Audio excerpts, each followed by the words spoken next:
Good evening, everyone. We Evolve welcomes you all to this webinar on positive parenting. My name is Bhavleen Vij, and I'm co-founder of We Evolve along with Udita Kechriwal. We started our journey a few months ago. As we all know, that a journey begins with a small step. Hence, we are also trying to put our best foot forward to help the society. We at We Evolve aim to provide mental health services such as counseling sessions, webinars, and workshops on various socially important topics with the best speaker on the dais. We especially aim to work on removing the stigma around mental health. We live in a society where we think a lot before visiting a psychologist or a psychiatrist.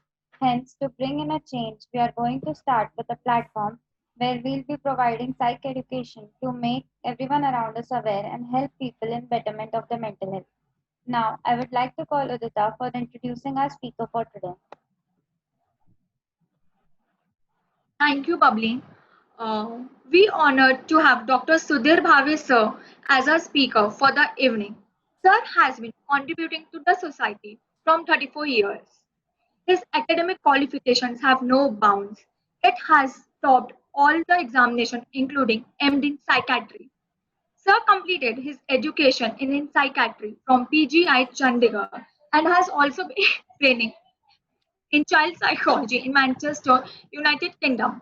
With consistency and hard work, one achieves position where he can serve the society and the state at the larger scale.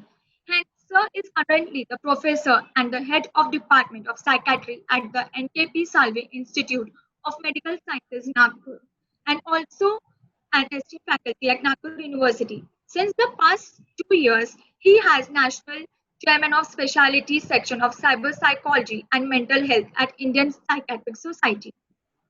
He is also editing the first book in the world on cyber psychiatry, which is going to be published by IPS. Sir, his commendable professional social excellence, he has awarded the Nagpur Bhushan. Apart from all his professional achievements, Sir has also keen interest in music.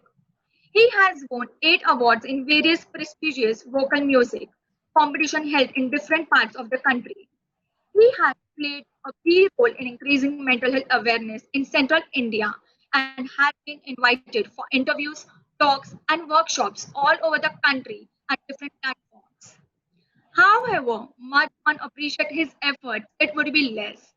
We can't thank you enough for all your efforts towards the society. We are glad to have such an inspiration.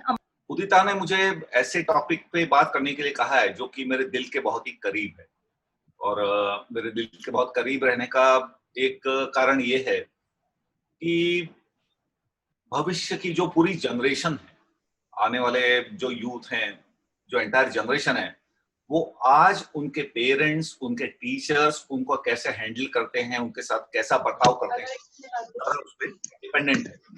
हम लोग जानते हैं, psychology हमें बताती है कि जो हमारी पर्सनालिटी बनती है, ये 2 चीजों से बनती है।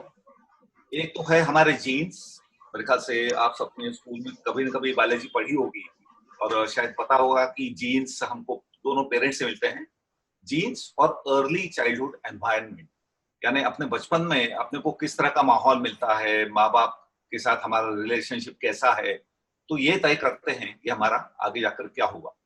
तो मेरे ख्याल से ये एक ऐसा टॉपिक है पेरेंटिंग कि जिसके बारे में जितना भी बोला जाए, जितनी भी चर्चा की जाए, कम है। टॉपिक बहुत ही बड़ा है, यानी अगर हम चाहें तो केवल पेरेंटिंग इस टॉपिक पे लगातार 3, 4, 5 दिनों का वर्कशॉप सेमिनार तक ले सकते हैं। तो उसको एक आधे पौन घंटे में सीमित रखना बहुत आसान नहीं है, लेकिन आज मैंने कोशिश ये की है कि उसमें मैंने एक जिस्ट निकालने की कोशिश की है। मैंने कभी पहले पढ़ा था, कोई रॉचेस्टर नाम के लेखक थे, उनका एक वाक्य मुझे हमेशा बहुत याद आता है कि when I was young, I had 6 theories about bringing up children. When I was young, I had 6 theories about bringing up children. Now I'm married, I have 6 children and no theories. तो ये मजे की बात है कि हमें theories कई बार बहुत सारी पता होती है। हम में से कईयों ने साइकोलॉजी पढ़ा हुआ है और पेरेंटिंग के बारे में यहाँ वहाँ पढ़ा है, लेकिन आखिरकार जो चीज काम आती है वो पेरेंट्स का खुद का विजडम, उनकी खुद की समझदारी, उनको अपने माँ बाप से बचपन में कैसा उनका लालन पालन हुआ है, these are the kind of factors that matter. तो हम लोग आगे बढ़ते हैं और कुछ फैक्टर्स जो मेरे हिसाब से इम्पोर्टेंट है उनको हम लोग आज देखेंगे। तो अब नहीं रहे वो, उन्होंने कुछ बहुत अच्छी किताबें लिखी हैं बच्चों पे, चाइल्ड साइकोलॉजी पे, और उनका एक वाक्य मेरा बड़ा फेवरेट है जो कि आप स्क्रीन पे देख रहे हैं, that the basis for good behavior is love and praise and not blame and punishment. ध्यान से पढ़ें। The basis of good behavior is love and praise and not blame and punishment. यानी अगर अपने बच्चे से हम लोग अच्छा व्यवहार चाहते हैं तो उसका जो बेसिस है वो प्यार में है, बच्चे की सही जगह तारीफ में है, और न कि डांट फटकार, दोषारोपण, ब्लेमिंग इसमें। पेरेंटिंग कैसा होना चाहिए, अब ये जैसा मैंने कहा बहुत बड़ा विषय है, पर एक 3-4 शब्दों में अगर मुझे कहना है कि पेरेंटिंग कैसा हो, तो पहला है parenting should B empathetic. Empathetic का मतलब होता है दूसरे व्यक्ति के दिमाग में जाके उसकी आंखों से दुनिया को देख पाना। ये हम लोग हमेशा ही करते हैं। जैसे मान लो मेरे किसी दोस्त को चोट लगी तो मुझे भी तकलीफ होगी। तकलीफ क्यों होती है? क्योंकि मैं एम्पैथाइज कर रहा हूँ, मैं उसके नजरिए से देख रहा हूँ कि अरे बाप रे चोट गहरी है, दर्द हो रहा है। So that is the ability to empathise. एक बात अपने को ध्यान रखना पड़ेगा कि when it comes to understanding the other person, the onus does not lie with the child, the onus lies with you. ध्यान से सुने, when it comes to understanding the other, the onus does not lie on the child, but it lies on you, because he was never an adult, but you were once a child.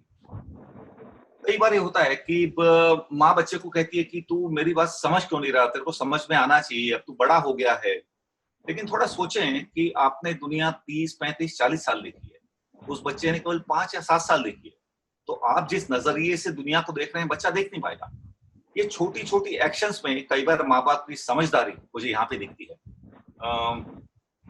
कल्पना करें, बहुत घरों में होता है कि छोटी बच्ची है, वो अपने माँ के ड्रेसिंग टेबल पे पहुंचती है, केवल छोटी पैंटी पहनी हुई है, एक 5-6 साल की बच्ची है या उससे भी छोटी है। मम्मी का पाउडर उठाती है और अपने पूरे बॉडी पे लगाती है, चेहरे पे, छाती पे, पेट पे, हाथों पे, पूरी पाउडर से सन जाती है।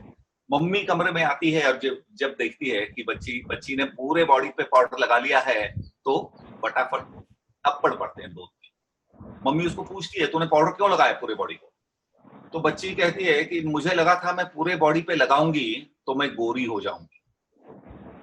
अब बच्चे के नजर से इसको देखें, बच्ची अपनी माँ को रोज चेहरे पे पाउडर लगाते हुए देख रही है और बच्ची को पता है कि माँ चेहरा गोरा रखने के लिए पाउडर लगाती है। तो एक 4 साल का दिमाग अगर ये सोचता है कि मैं पूरे बॉडी पे पाउडर लगाऊंगी तो मैं पूरी गोरी हो जाऊंगी, तो मेरे ख्याल से ये लॉजिक फॉल्टलेस है, it's a completely understandable logic.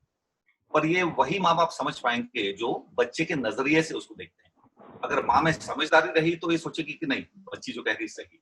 तो आई थिंक एम्पैथी कदम कदम पे बहुत जरूरी है। जैसा बच्चा बड़ा होता है, किशोर अवस्था में जाता है, 12, 13, 14, 15 साल का होता है, आई थिंक उसको समझने की कोशिश करना, समझ पाना बहुत ही इंपॉर्टेंट है। दूसरा है बीइंग रिस्पेक्टफुल।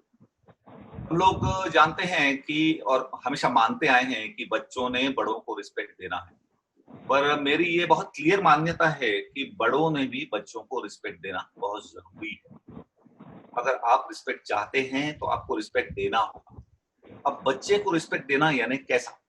बच्चे की भावनाओं को समझ पाना, उनको रिस्पेक्ट देना, बच्चे को उसके दोस्तों के सामने न डांटना, बच्चे की प्राइवेसी को रिस्पेक्ट करना। मुझे याद है कि मैं जब कुछ मुश्किल से 6-7 साल का था और मेरे पिताजी जब भी मेरे कमरे में आते तो हमेशा डोर नॉक करके आते, और यूं तो हमेशा सिलसिला चला रहा है। यानी खैर बड़ा होने के बाद तो प्राइवेसी एक्सपेक्टेड है दूसरों से, लेकिन मुझे अच्छी तरह याद है कि जब से मैंने होश संभाला है, पिताजी जब मेरे कमरे में आते थे तो आने के पहले हर बार नॉक करते थे। ऐसे बहुत कम माँ बाप शायद करते होंगे, and that is what I call being respectful towards the child. तीसरा है बीइंग फार साइटेड। फार साइटेड का मैं मेंशन इसलिए यहाँ पे कर रहा हूँ क्योंकि लोग बच्चों को बहुत जगह टोकते हैं, बहुत जगह रोकते हैं, और कई बार ये टोका टोकी फालतू ही होती है। मेरे ख्याल से टोकने के पहले ये सोचना जरूरी है कि बच्चा या बच्ची जो भी कर रहे हैं तो क्या उसका आगे जाकर गलत परिणाम होने वाला है? यानी अगर काफी आगे जाके गलत परिणाम होने वाला हो तो आप जरूर रोको, पर ऐसी जगह मत रोको कि जहां की चलता है, यानी लॉन्ग रन में उससे कोई फर्क नहीं पड़ने वाला। I think that is being far sighted, यानी मैं दूर देख पा रही हूँ और मुझे पता है कि इस बात से कोई फर्क नहीं पड़ेगा, हो जाने। एंड ऑफ कोर्स इसका उल्टा भी सही है, यानी जहां अपने को लगता है कि बच्चा ऐसा आज भले ही थोड़ा सा कुछ कर रहा हो, थोड़ी सी चोरी कर ली, लेकिन फार साइट अगर आप रखते हैं कि चोरी का सिलसिला चलता रहा तो आगे जाके चोर बन सकता है। एक उदाहरण है, that is being far sighted. अगर कोई मुझसे पूछे कि पेरेंटिंग के बारे में मेरा फेवरेट एडजेक्टिव या विशेषण क्या है, तो मैं कहूंगा relax parent. Parenting must be relaxed. English में एक शब्द है being on tenterhooks, being edgy. इसका मतलब है कि बहुत सारे पेरेंट्स होते हैं हमेशा टेंशन में, ये मत कर, वो मत कर, यहाँ हाथ मत लगा, वहां ऐसा मत कर, नहीं वहां मत जा। इतना आप इस तरह से करोगे उतना बच्चे के मन में एक एंजाइटी बैठ जाती है, इनसिक्योरिटी बैठ जाती है। और मेरे ख्याल से जिन जिन बच्चों के पेरेंट्स रिलैक्स पेरेंट्स हैं, they are lucky, because that is what the parenting should be. कई बार ये होता है कि बच्चा जाके रेती में खेल रहा है या कहीं आपके घर के बाहर थोड़ा पानी है, पानी में चलने लगा, तो मम्मी चिल्लाती है नहीं नहीं वहां मत जा, वहां गंदा हो जाएगा। 4-5 साल का बच्चा हाथ मिट्टी में डाल रहा है, हाथ रेती में डाल रहा है, that bye exploring the world around them. मैं छोटा हूँ, मैं जहां चाहे वहां कूद पा रहा हूँ, जहां चाहे वहां हगा पा रहा हूँ, of course with the proviso कि मैं जो भी कर रहा हूँ वो सेफ्टी की लिमिट्स में रहे। और अब मेरा खुद का मत ये है कि जब भी मम्मी बच्चे को बोलती है कि नहीं वहां मत जा, वहां मिट्टी है, तो इसलिए न इसलिए कि बहुत कुछ उसके दिमाग में उसके बच्चे की वेलफेयर की बात है। हाँ, एज ए पेरेंट आप वहां पे रहो, आप ध्यान रखो कि बच्चा वो हाथ मुंह में न डाले, वो सब होने के बाद अप्रोप्रिएट साफ सफाई हो जाए। But overall the parenting has to be relaxed. Parenting अगर टेंस रहेगा तो बच्चे के लिए तो ये कुछ 3-4 मेरे ख्याल से the adjectives which I think are very very important. Parent authority. Authority का मतलब आप सब लोग जानते होंगे, एक ऐसी पोजीशन जो कि थोड़ी ऊपर की पोजीशन है, बच्चे से पेरेंट की पोजीशन ऊपर की होती है। पेरेंट ने एक अथॉरिटी के रूप में रहना बहुत जरूरी है। जरूरी क्यों है? क्योंकि छोटे बच्चे की सेफ्टी के लिए। अगर आप एज एन अथॉरिटी लिमिट्स नहीं डालेंगे तो बच्चा भी लिमिट सेटिंग नहीं कर पाएगा। क्या होता है कि एक दो एजेस होती हैं कि जबकि हम लोग कहते हैं कि children try to test the boundaries, testing the boundaries. एक होता है 2-3 साल की उम्र में, यानी छोटी लड़की होंठों पे लिपस्टिक लगाती है और धीरे से कंकियों से मम्मी को देखती कि मम्मी की रिएक्शन क्या है, तो she is testing the boundaries कि अगर मैं ये करती हूँ तो चल जाता है, वो करती हूँ तो चल जाता है। और दूसरा होता है एडोलसेंस में, किशोर अवस्था में। उस समय बच्चे कुछ कुछ ऐसी बातें करते हैं which slightly tend to cross the boundary and then they are interested in the parental reaction. तो पेरेंट्स ने अथॉरिटी होना जरूरी है क्योंकि the child has to see the world through your eyes. अगर आपके नजरों से दुनिया को नहीं देख पाएगा तो बहुत सारी बातें सीख नहीं पाएगा। और बच्चे को सुरक्षित रखने के लिए मेनली आपने अथॉरिटी के रूप में रहना बहुत जरूरी है। अब पेरेंटल अथॉरिटी कैसी हो, उसके 2-3 नियम मेरे दिमाग में आते हैं। एक तो ये है कि parental authority should be consistent. Consistent का मतलब होता है कि जो आपने अभी नियम बनाए हैं तो ऐसा ना हो कि वो नियम आज काम कर रहा है, कल काम नहीं कर रहा, परसों काम कर रहा है, नरसों काम नहीं कर रहा। अगर आप एक रीजनेबल लिमिट डालते हैं, एक एग्जाम्पल कि बच्चे ने 9 बजे तक घर आ जाना चाहिए, ठीक है, तो एक दिन बच्चा अगर 9:10 पे आया तो आप बहुत डांट रहे हो, और उसके अगले दिन अगर वो 11 बजे भी आता है तो आपको चल जाता है। ये ना, कंसिस्टेंसी इज इंपॉर्टेंट। अगर आपने एक नियम बनाया है घर के लिए तो ये देखना कि वो नियम लगभग हर बार फॉलो होता है कि नहीं, ये जरूरी है। मैं बोलते समय कई बार लगभग, जनरली इन शब्दों का इस्तेमाल करता हूँ क्योंकि थोड़ी फ्लेक्सिबिलिटी हमेशा ही आवश्यक होती है। You can't be very very rigid about every small thing. थोड़ा फ्लेक्सिबल होना बहुत जगह जरूरी है। क्यों, इसके बारे में थोड़ी बाद में चर्चा करेंगे। दूसरा है that the parental authority has got to be firm. अगर मैं एक अथॉरिटी का काम कर रहा हूँ तो मैंने फर्म होना जरूरी है। कई बार मैं देखता हूँ कि पेरेंट्स कुछ ज्यादा ही ढीले होते हैं, फर्मनेस बड़ी कम होती है। अब मेरे पास क्लाइंट के रूप में बहुत बार माताएं आती हैं और कई बार ऐसा होता है कि मैं पूछता हूँ कि आपने उसको ये क्यों नहीं कहा, तो मम्मी बड़ी ऐसे हेल्पलेस थी, कहती है अरे क्या करूं डॉक्टर साहब, ये तो सुनता ही नहीं है। तो वहां का टोन सुन के मेरे ख्याल में आ जाता है कि वो फर्मनेस नहीं है जो होना चाहिए। यानी आपके आवाज में वो फर्मनेस होना चाहिए जो सुन के बच्चा कहे कि नहीं नहीं, ही मीन्स बिजनेस, यानी ये मुझे फॉलो करना पड़ेगा। तीसरा है, parental authority should be reasonable. Reasonable का मतलब ये होता है कि एक समझदारी के साथ ही अपनी अथॉरिटी को अपने चलाना है। कई बार अथॉरिटी अनरीजनेबल होती है, तुम्हें ये नहीं करना है। क्यों नहीं करना है? मैं कह रही हूं इसलिए नहीं करना है, ये ना हो। यानी whenever you are imposing a rule on the child, अगर बच्चा एडिक्वेटली बड़ा है तो उसको रूल एक्सप्लेन करना बहुत जरूरी है। ये रूल क्यों आपके घर में बनाया जा रहा है ये उसको एक्सप्लेन करना जरूरी है।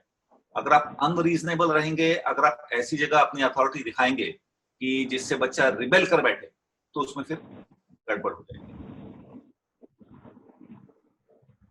कई बार ये होता है कि अपने बनाए हुए नियम, इनको अपने को थोड़ी थोड़ी ढील देनी पड़ती है। और ये कौन सी सिचुएशंस हैं जहां हमने थोड़ी ढील देना चाहिए?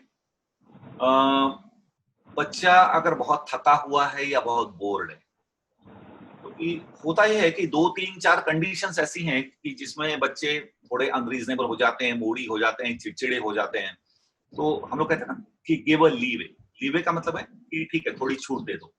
तो if the child is tired और bored, make a leeway. If the child is hungry, बच्चा अगर भूखा है तो चिड़चिड़ ज्यादा करेगा, ऐसे में उसको पनिश नहीं करना है। If the child is bullied, बच्चा स्कूल से आता है, स्कूल में उसके साथ दादागिरी हुई है, ही हैज बीन बुलीड, तो फिर क्या होता है कि बच्चा मन ही मन कुड़ता है, मन ही मन गुस्सा होता है और बहुत बार आके वो गुस्सा अपने घर वालों पर निकालता है।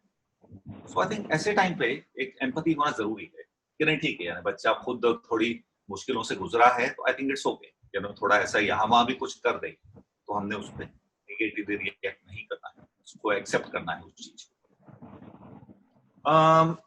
इसके पहले कि मैं आगे बढ़ूं, मेरे ख्याल से ये देखना थोड़ा इंपॉर्टेंट होगा कि एडोलसेंट्स के कैरेक्टरिस्टिक्स क्या हैं। यानी बच्चे जब किशोर अवस्था में आते हैं तो कैसे होते हैं। बहुत बार ये मैंने देखा है कि बच्चा एडोलसेंट हो गया, टीनेजर हो गया। एडोलसेंस यानी एक लगभग 13 साल की उम्र से लेकर 19 साल की उम्र तक का जो रेंज है। तो बच्चा जैसे 13 14 15 साल का हो गया तो बहुत बार पेरेंट्स मेरे पास कंप्लेंट लेके आते हैं, डॉक्टर साहब ये 3 साल पहले तक ठीक था, आजकल पता नहीं बहुत चिड़चिड़ कर रहा है, बहुत ही अजीब बिहेव करता है, हमको कुछ समझ में ही नहीं आ रहा है इसके साथ क्या हो रहा है। जनरली एक 12-13 साल का होने के बाद बच्चे में जो चीजें हमको दिखाई देती हैं तो ये नॉर्मल बातें हैं, न कि प्रॉब्लम। अब एडोलसेंस के कैरेक्टरिस्टिक्स क्या हैं, ये मेरे ख्याल से हर पेरेंट को जान लेना बहुत ही जरूरी है। बच्चा जैसे जैसे बड़ा होता है, 13-14 साल का होता है, तो हम लोग साइकोलॉजी में कहते हैं the child is having an identity crisis. हम सबने कई बार पढ़ा होगा, मैं कौन हूँ, मैं यहाँ क्यों आया हूँ, मेरा दुनिया में क्या काम है। तो this is something which in case of child can be labelled as an identity crisis. अब बच्चा ऐसे बड़ा होने लगता है तो इस तरह के सवाल उसके दिमाग में आने लगते हैं। बच्चा अपनी आइडेंटिटी ढूंढना चाहता है, और अगर बच्चा अपनी आइडेंटिटी ढूंढना चाहता है तो वो पेरेंट्स को ब्लाइंडली फॉलो करके नहीं ढूंढ पाएगा। अगर मैं 14 साल का हूं और सारा माँ बाप का ही सुनता गया, मैंने अपना दिमाग कभी लगाया नहीं, मैंने खुद के लिए कभी सोचा नहीं, तो मेरी खुद की पर्सनालिटी डेवलप नहीं होने वाली है। बहुत बार पेरेंट्स से मेरे पास कंप्लेंट करते हैं कि डॉक्टर साहब हम उसको इतनी अच्छी अच्छी बातें बताते हैं, हमारा कुछ सुनता नहीं है, लेकिन वही बात इससे क्लासमेट ने बताई तो फट से सुन लेता है। अब ये बहुत ही स्वाभाविक है, इस पे निगेटिवली रिएक्ट न करें। उसका कारण ये है कि बच्चा 14 साल का है, उसके सारे क्लासमेट्स 13 14 15 साल के हैं, and they as a group are trying to search for their own identity. यानी उसको हिंदी मराठी हम लोग स्वत्व कहते हैं। स्व यानी मैं, स्वत्व यानी मेरी खुद की आइडेंटिटी। तो बच्चा फ्रेंड्स की ही सुन रहा है, मेरी नहीं सुन रहा, मेरी लगभग हर बात के अगेंस्ट बोलता है, इसकी चिंता ना करें. Your child is simply passing through an identity crisis which is a characteristic of adolescence. In fact मैं आपको उल्टा बताता हूँ कि जब कभी पेरेंट्स मुझे आके कहते हैं कि डॉक्टर साहब मेरा बेटा तो आइडियल बेटा है, 15 साल का हो गया लेकिन जरा प्रॉब्लम नहीं है, मेरी हर बात सुनता है, तो मैं चिंतित हो जाता हूँ. ये 15 साल का है, 16 साल का है, ये हर बात क्यों सुन रहा है? कहीं तो भी कुछ गड़बड़ है. वो अपना खुद का दिमाग क्यों नहीं लगा रहा है? Is he subservient, is he so passive कि वो खुद की इच्छाएं वो एसर्ट नहीं कर पा रहा है. दूसरा होता है मूड चेंजेस. जैसे बच्चे किशोर अवस्था में आते हैं तो उनके मूड्स कई बार ऐसे अपने को समझ में नहीं आते हैं, फ्लक्चुएट होते हैं. जैसे बच्चे बहुत बार इस उम्र में आके चिड़चिड़ापन उनमें दिखता है अपने को, बिना किसी खास वजह के चिड़चिड़ करते रहेंगे, ऐसे रूठ जाएंगे छोटी मोटी बात पे, या जैसे मैंने लिखा है दे बिकम विड्रॉन. अचानक आप देखेंगे कि 1 2 3 दिन लगातार बच्चा बच्ची कम बात कर रहे हैं.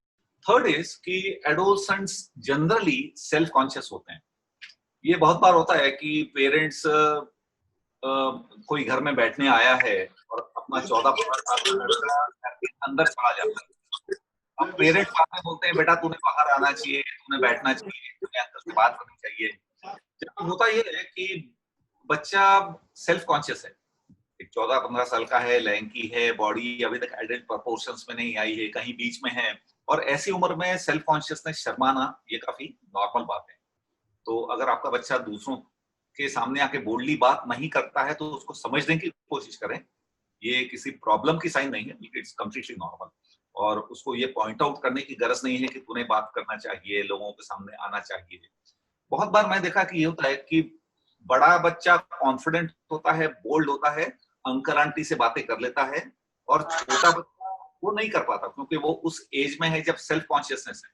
तो मम्मी डैडी और एक बहुत बड़ी गलती करते हैं कि बड़े से तुलना करते हैं. लेकिन होता यह है कि इससे बच्चा और ज्यादा सेल्फ कॉन्शियस हो जाता है, उसका सेल्फ कॉन्फिडेंस और कम होता है कि मैं तो अपने भाई जैसा कभी हो नहीं पाऊंगा, वो इतनी अच्छी बात कर लेता है, मुझसे कभी हो नहीं पाएगा, और उससे प्रॉब्लम उल्टा और बढ़ता है. तो आई थिंक ये अपने को समझ लेना बहुत जरूरी है. Now what are the dos, यानी के साथ हम जब रिलेट करते हैं तो कौन सी बात होनी चाहिए. अब जो बहुत आते हैं तो उसमें से कुछ मैंने चुनी है, जैसे कि the number of rules in the house should be few. घर में बहुत ज्यादा नियम ना हो, कि जैसे मैंने पहले भी कहा था कि ये नहीं करना है, यहाँ नहीं जाना है, ये नहीं पहनना है, इससे बात नहीं करना है, वो नहीं करना है, ये नहीं वो नहीं वो नहीं. क्या होता है कि सुबह से शाम तक बच्चा अगर रूल्स के बारे में ही सुनता रहा तो जैसा हम लोग कहते हैं उसके कान पक जाते हैं. And beyond a limit children और anyone, any individual can not really keep on obeying rules. तो घर में रूल्स कम हो लेकिन थोड़ा स्ट्रिक्टली फॉलो हो. मैं खुद को थोड़ा लिबरल समझता हूँ एज ए पेरेंट, और मेरे बहुत सारे दोस्त इस बात से एग्री भी करते हैं. और मुझे 1-2 दोस्तों ने कहा है कि यार तू बड़ा लिबरल है. कई साल पहले कहा था जब मेरी 2 बेटियां हैं, जब वो छोटी थी, तो मैंने उनको ये उत्तर दिया था कि मैं लिबरल हूँ, मेरे घर में नियम बहुत कम हैं, लेकिन जो नियम हैं मेरे आइडियाज उनके बारे में क्लियर हैं और उनको हम लोग काफी स्ट्रिक्टली फॉलो करते हैं. So the number of rules should not be too large. Otherwise, the possibility of a child breaking the rule increases. बच्चों के साथ खुद की ओपिनियन एक्सप्रेस करना बहुत जरूरी है. कई बार ये होता है कि अपने को लगता है कि बच्चा ठीक नहीं कर रहा है, उसके लिए उसका आगे जाके परिणाम गलत होगा, लेकिन पेरेंट्स कई बार एक्सप्रेस नहीं करते. एक्सप्रेस करना इसलिए जरूरी है, वो बात कहना जरूरी है, क्योंकि ये बाद में जाके काम आता है. यानी उस समय भले ही बच्चा आपकी ना सुने, लेकिन उसको ये पता होना जरूरी है कि फला फला चीज पेरेंट के लिए एक्सेप्टेबल है, ये चीज एक्सेप्टेबल नहीं है. So be clear about your own opinion and don't get bogged down by the child's temperament. एक मैंने बहुत अच्छा सेंटेंस पढ़ा था, यहाँ पे मैं दिखा रहा हूँ आपको. Be concerned enough and be strong enough to withstand temporary animosity. यानी आप घर में कोई नियम बनाते हैं, बच्चे को कोई आप बताते हो कि ये तुमने नहीं करना है, तो अक्सर ये होगा कि बच्चा उससे नाराज होगा और फिर थोड़ा झगड़ा सरीखा कर सकता है आपके साथ. लेकिन you have got to be concerned enough and strong enough. आप अगर जानते हैं कि जो मैं कह रहा हूं कह रही हूं वो बच्चे के हित में है, तो you should be concerned enough. Concerned यानी कि मैं चिंतित हूं बच्चे के लिए, मैं वरीड हूं, I am concerned about him, इसलिए ये नियम बनाना जरूरी है। And I should be strong enough to withstand temporary animosity, यानी थोड़ी देर के लिए झगड़ा भी हो गया, दुश्मनी भी हो गई कुछ घंटों के लिए, तो चलता है, क्योंकि जो नियम आप बना रहे हैं आप जानते हैं कि यह नियम सही है। तो बहुत ज्यादा छूट देना यानी बहुत कोई हमेशा अच्छी निशानी है ऐसा नहीं है। It could simply show that maybe you are indifferent, आपको कुछ लेना देना नहीं है। कई बार हम लोग देखते हैं ना कि पिताजी घर में बड़े डिस्टेंट से होते हैं, इंडिफरेंट होते हैं, यहाँ क्या हो रहा है, बच्चे का क्या नहीं हो रहा है, बहुत ध्यान नहीं होता। तो ये इसका उल्टा है, बी कंसर्न एनफ टू उसको बीच बीच में टोकना, सही बात आपके मन की कहना। डूज में एक है कि जनरली एक्सप्रेस पॉजिटिव एक्सपेक्टेशंस। इसका मतलब ये होता है कि बच्चे से हमको जनरली पॉजिटिव आशाएं ही दिखानी है, कि फॉर एग्जांपल कि बेटा तू ये कर सकता है, ये करके देख ले, मुझे लगता है तू कर पाएगा, कोशिश तो करके देख ले। एक्सपेक्टेशन जितने पॉजिटिव रहेंगे उतना बेटर है। Distinguish between feelings and acts, ये एक बड़ी महत्वपूर्ण बात है। बच्चा स्कूल से आता है और मम्मी को कहता है कि मम्मी मुझे ऐसे लग रहा है कि मेरे टीचर का गला घोंट देना चाहिए। अब पेरेंट्स का एक बड़ा कॉमन रिस्पांस होता है कि नहीं बेटा ऐसा नहीं कहते हैं। मेरे हिसाब से ये रिस्पांस गलत है। पेरेंट्स को ये जानना जरूरी है कि बच्चे को ऐसा क्यों लग रहा है। अगर मेरी बेटी ये कहते हुए आती है कि मुझे लगता है कि मैं टीचर को मार डालूं, तो मेरा रिस्पांस ये होता, मैं उसके बगल में बैठता और उसको प्यार से पूछता कि बेटा क्या हो गया, शेयर विद मी, मुझे बताओ क्या हुआ है। ठीक है। अगर बच्ची वास्तव में टीचर का गला घोंटे तो वो एक्ट हो गया, ठीक है। वो गड़बड़ है। सो द रूल इज कि empathise with feelings but you don't have to empathise with the act. Feeling से हमेशा एम्पथाइज करो। बच्चा किसी के लिए बहुत गुस्सा व्यक्त कर रहा है, कहीं उसके दिल में बहुत जलन महसूस हो रही है, वो व्यक्त कर रहा है, तो always empathise with the feeling, try to elicit कि बच्चा ऐसा क्यों फील कर रहा है। लेकिन अगर बच्चा उस पर एक्ट करता है और वो एक्ट डेफिनेटली गलत है, तो यहाँ एज ए पेरेंट अपना काम है उसको वहां पे रोकना। तो ये थोड़ा समझना जरूरी है कि ये बच्चे की केवल फीलिंग है कि एक्शन में ट्रांसफर हो चुकी है। अगर केवल फीलिंग है तो explore it, try to find out the reasons for it. As a parent that's your duty. Be a friendly guardian and not a friend. अब ये थोड़ा दोनों में डिस्टिंग्विश करना पड़ेगा। कई जगह हम लोग पढ़ते हैं साइकोलॉजी के, पॉप साइकोलॉजी की किताबों में या इंटरनेट पे कई बार, कि आजकल जमाना बदल गया है, you got to be friends with your children. अब मैं इससे कंप्लीटली एग्री नहीं करता हूं, क्योंकि मेरा ये मानना है कि you need to be a friendly guardian. यानी आप भली फ्रेंडली हो but then you are a guardian. यानी बच्चे को सही गलत बताना आपका काम है। दोस्त हमेशा सही गलत बताता ही है ऐसा नहीं है, बट बच्चे की बाउंड्री सेट करना, उसको सही गलत का नॉलेज देना, आपके अप्रोप्रिएट रिएक्शन देना, ये गार्जियन ही कर सकता है। So always be a guardian, though a friendly one. I hope I am able to clarify it. कई बार ये होता है कि बच्चे के हाथ से ऐसा कुछ हो जाता है जो कि अपने को परेशान करता है। बच्चे के हाथ से पेंट, कलरिंग का पेंट गिर गया, कारपेट खराब हो गई, आप आए और आपने बच्चे को 2 तमाचे जड़ दिए। अब यहाँ पे बच्चे को हमेशा एक मौका देना जरूरी है कि ये कैसे हुआ, ये थोड़ा बताओ। क्योंकि बहुत बार ये होता है कि चीजें एक्सीडेंटली हो जाती हैं, बच्चे ने जानबूझ के नहीं की हैं। तो बच्चे के हाथ से कारपेट पे पेंट गिर गया है, तो आप विश्वास मानो, I take it from me, कि अगर आपका रिलेशनशिप अच्छा है तो बच्चे को भी खराब लगेगा। बच्चा एंजॉय कर रहा है ऐसा नहीं है, और वहां जाके आप पनिश कर देते हो तो कहीं उसको फीलिंग आती है कि मम्मी ने समझने की कोशिश नहीं की कि गलती से हुआ है। तो जब भी ऐसा कुछ गड़बड़ होती है तो आई थिंक इट्स इंपॉर्टेंट कि हम लोग हमेशा रिक्वेस्ट फॉर एक्सप्लेनेशन कि ऐसा क्यों हुआ है। क्योंकि हो सकता है कि बहुत बार आपको एक्सप्लेनेशन पड़ जाए कि नहीं यार ठीक है, इसकी गलती नहीं, एंड वी ओwe इट टू द चाइल्ड। अब एक बड़ा इंपॉर्टेंट मुद्दा आता है पनिशमेंट का। पनिशमेंट का मतलब आम भाषा में हम लोग 2 तमाचे या मार से जोड़ते हैं, लेकिन साइकोलॉजी में पनिशमेंट की जो परिभाषा है, डेफिनेशन है, वो ऐसी है कि any negative consequence that follows an undesirable behaviour. Any negative consequence that follows an undesirable behaviour. यानी बच्चे ने कुछ किया जो आपको पसंद नहीं था, अब आपने उसको कैसा रिएक्ट करना है। तो यहाँ मेरा मतलब मार से बिल्कुल नहीं है, और मेरे हिसाब से पनिशमेंट का तरीका क्या होना चाहिए, पनिशमेंट के नियम क्या होने चाहिए। मेरी जो सबसे फेवरेट पनिशमेंट है, सबसे favourite, that is only a firm disapproval. मतलब समझ लें, मेरी बेटी ने कुछ किया जो मुझे पसंद नहीं आया, और मैं थोड़ा फर्म आवाज में केवल इतना कह दूं कि बेटा ये मुझे बिल्कुल ठीक नहीं लगा, and I stop it at that, believe me, this is one of the most effective punishments. आपकी डांट, आपका चिल्लाना, आपका मारना जितना मदद नहीं करेगा, उतना फर्म डिसअप्रूवल करेगा। मुझे याद है मेरी माँ मुझे कई बार बताती थी कि मेरे नाना जी जो हैं, माँ के पिताजी, उनके घर में बहुत डिसिप्लिन था, बड़ा स्ट्रिक्ट, और सब बच्चे यानी मेरी माँ, मौसी, मामा सब बड़े तरीके से चलते थे। और मैंने मेरी माँ को पूछा कि नाना जी कभी आपको डांटते नहीं थे क्या? तो मम्मी बोली उनका डांटने का तरीका बड़ा इंटरेस्टिंग था। मैंने कहा क्या था? अब मेरी माँ का जो मैके का नाम था वो था कुसुम, अभी नीलिमा है, उस समय कुसुम था।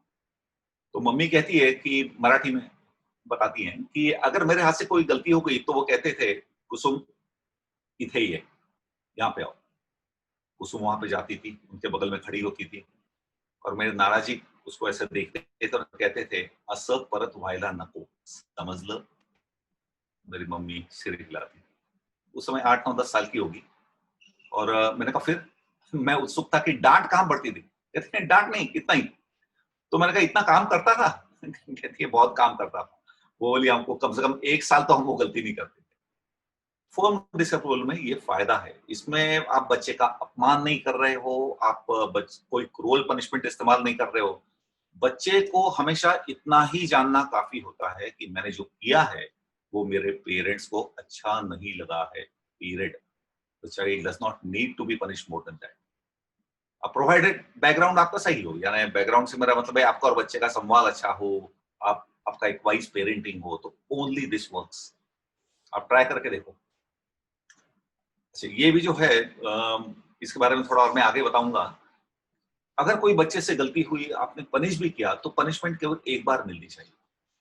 कानून भी कहता है, इंडियन इंडियन लॉ क्या, दुनिया का हर लॉ कहता है कि an crime has to can be punished only once, not twice. किसी ने एक मर्डर किया तो उसको 2 बार लाइफ टर्म नहीं मिलेगा, एक ही लाइफ टर्म मिलेगा। अब उदाहरण ये है कि बच्चे ने कोई गलती की, मम्मी ने उसको डांटा, ठीक है। शाम को डैडी आए, मम्मी ने डैडी को बताया, डैडी ने फिर से डांटा, ये गड़बड़ होगी। The child needs to be punished only once for one demeanour. नहीं तो फिर क्या होता है कि बच्चा खुद को एक वल्नरेबल पोजीशन में पाता है, और एक आधी चीज सीखने के बजाय उसके मन में काउंटर होस्टिलिटी आ जाती है कि बार बार क्यों डांट रहे मेरे को, मैं तो समझ गया हूं। सो पनिश ओनली वंस। एक बार आपने पनिश कर दिया तो उसके बारे में फस भी ना हो। फस यानी उसी के बारे में चर्चा करते जा रहे हैं और उपदेश देते जा रहे हैं, बिल्कुल ना। आपने एक बार डिसअप्रूवल दिखा दिया, that should be the end of it. अगर बच्चा कभी कोई गलती कन्फेस करता है तो पनिशमेंट या तो बिल्कुल ना दी जाए, या कम से कम हार्श ना हो। बच्चे ने आकर अगर बताया कि मम्मी मैं कुछ कागज कैंची से काट रहा था और गलती से चादर कट गई, नो पनिशमेंट, क्योंकि बच्चे ने खुद आके कन्फेस किया है। अब यहाँ अगर आप पनिश करेंगे तो क्या होगा? बहुत सिंपल लॉजिक है। पनिश करेंगे तो बच्चा ये सीखेगा कि कन्फेस करो तो पड़ती है, तो इसके बाद कन्फेस ही मत करो। तो गलतियां भी हाथ से होती रहेंगी, तो यहाँ नींव पड़ जाती है कि मेरे हाथ से गलतियां हो रही है, लेकिन पेरेंट्स से मैं शेयर नहीं करूंगा क्योंकि उनकी रिएक्शन बहुत नेगेटिव हो जाती है। तो अगर बच्चा खुद आके कन्फेस करता है कोई बात, समझदारी से काम ले, डोंट पनिश। एक बड़ा इंपॉर्टेंट नियम है कि अगर आपको निंदा भी करनी है तो बच्चे के एक्शन की निंदा करें, बच्चे की निंदा ना करें। तूने ये जो किया ये बिल्कुल ठीक नहीं किया, ये कहना बेटर है। आप एक्शन की निंदा कर रहे हैं, और ये कहना कि तू ऐसा ही है, तू गधा है, तू नालायक है, ये गलत हो जाएगा क्योंकि आप बच्चे की निंदा कर रहे हैं। So always criticise the act but not the child. And उल्टा भी है, जैसे मैंने यहाँ दिखाया है कि and praise the deeds and not the child. यानी तारीफ भी करनी है तो एक्शन की करो। बेटा तुमने पेंटिंग बहुत अच्छी बनाई, तुमने पोएम कितनी अच्छी बोली, तुमने कितना अच्छा गाया, न कि तू तो राजा बेटा है, तेरे जैसा तो कोई नहीं है, तेरे सारे फ्रेंड्स में तू सबसे ग्रेट है। हमारे नागपुरी भाषा में हम लोग कहते हैं किसी को चने के झाड़ पे चढ़ा देना। तो अगर बच्चे की बार बार उसकी डायरेक्टली उसके पर्सनालिटी की तारीफ होती रही तो बच्चे में एक सुपीरियरिटी कॉम्प्लेक्स आने के चांसेस है। So praise the deed, criticise the deed and not the child. डांटते समय बहुत बार उंगली बच्चे की ओर जाती है। तू तू तू तूने ऐसा क्यों किया, तू ऐसा क्यों बोला, तू ऐसा क्यों करता रहता है। मेरा ये मानना है कि उंगली अगर खुद की तरफ हो, describe your own feelings rather than finger Poynting. मेरी बेटी अगर कोई गलती करती है और अगर मैं ये कहता हूं कि बेटा मुझे बहुत दुख हुआ, या बेटा मुझे बहुत गुस्सा आया है, या मेरा मूड बहुत खराब है, मुझे बिल्कुल अच्छा नहीं लगा, तो एम्फेसिस अगर मैं पे रहता है कि मैं दुखी हूं, मैं नाराज हूं, तो उससे क्या होता है कि उससे एक्चुअली बच्चे के मन में रिग्रेट आता है, पश्चाताप होता है। अगर मैं कहूंगा कि तू हमेशा ऐसे करता है, तू ऐसे क्यों करता है, तो बच्चे का दिमाग एक अलग दिशा में चलने लगेगा, वो बहाने ढूंढना शुरू करेगा, वो काउंटर होस्टाइल हो जाएगा। मैं चिल्लाया, फिर बच्चा चिल्लाया, फिर मैं चिल्लाया, ऐसा कुछ गेम शुरू हो जाता है। बट इफ यू से कि मैं बहुत दुखी हूं तुम्हारे इस करने से, दैट्स एंड ऑफ इट। और इतना कह के वहां से गायब हो जाओ। मेरा एक रूल था, शायद मेरी बेटियां भी अभी सुन रही हैं। मेरा एक डांटने का बड़ा तरीका था कि अगर बेटी ने ऐसा कुछ किया जो मुझे पसंद नहीं आया तो मैं कमरे में जाता था और उसको कहता था कि बेटा मेरे को बिल्कुल ठीक नहीं लगा ये, और मैं कमरे से निकल जाता था। क्यों? क्योंकि मैं खड़ा रहता तो बेटी कुछ कहती, हो सकता है मैं और गुस्सा होता, मैं कुछ और जोर से बोलता, हो सकता है वो कुछ और जोर से बोलती, and it would have escalated to places which are not really desirable. तो जो भी कहना है शॉर्ट में कहना। मैं हमेशा कहता हूं कि डांटना यानी कैसा हो, डांटने की गरज पड़ती है, हर पेरेंट को कभी ना कभी डांटना पड़ता है। डांटने की 3-4 खासियतें होनी चाहिए कि it should be done very briefly, कम से कम शब्दों में। मैं हमेशा कहता हूं कि डांट केवल एक सेंटेंस या एट द मोस्ट 2 सेंटेंस, डांट तीसरे सेंटेंस पे नहीं जानी चाहिए। तुमने ये किया बिल्कुल ठीक, इससे मैं बहुत दुखी हूं और दोबारा ऐसा नहीं हुआ तो अच्छा होगा, खत्म। जब डांट लंबी लंबी चलने लगती है तो बच्चा हेल्पलेस रिसिपिएंट हो जाता है, परेशान हो जाता है। मेरे पास अनगिनत बच्चों ने आके बताया कि अंकल कुछ भी हो गया तो मम्मी का टेप शुरू हो जाता है। और विश्वास मानिए कि अगर आपके बोलने को बच्चा टेप के रूप में ले रहा है तो आपकी इफेक्टिवनेस 0 हो गई, यानी आप जो हासिल करना चाह रहे थे वो हासिल नहीं हो पाएगा। So scolding should be very brief, it should be done very calmly and it should be done very infrequently. जितने ज्यादा बार स्कोल्डिंग किया जाएगा, स्कोल्डिंग का महत्व कम हो जाएगा। मम्मी अगर सुबह से लेकर शाम तक 10 बार डांट रही है तो बच्चे, हम लोग कहते हैं थिक स्किन्ड हो जाते हैं। They cease to react to it, they cease to feel about it. पर मान लो 3-4 महीने में एक बार डांट पड़ गई, जैसे मेरे नाना जी कुसुम को साल में एक बार डांटते थे और वो जितना असरकारक होता था। So I think therein lies the secret of a proper negative expression. बच्चे के किसी बात से आप दुखी हुए हैं तो क्रिटिसिज्म करना है, लेकिन कंस्ट्रक्टिव का मतलब है कि जिस बात से आप डिसएग्री कर रहे हो तो बच्चा उसके ऊपर कैसे आ सकता है, हाउ ही और she can take care of it in the future. अब एक एग्जांपल लेते हैं कि बच्चा अपनी मार्क लिस्ट लेके आता है, चेहरा गिरा हुआ है, बच्चा फेल हो गया, ठीक है। बच्चे को ये पता होना जरूरी है कि आप इससे दुखी हुए हो।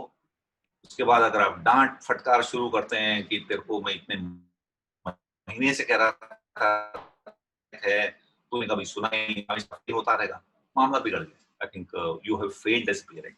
तो मैं हमेशा कहता हूं कि खासकर अपने इंडिया में मैं देखता हूं कि समझाना, पेरेंट्स को ऐसा लगता है कि अपना समझाना बड़ा ताकतवर है, मैं अगर समझाऊंगा तो उससे बच्चे का फायदा हो जाएगा।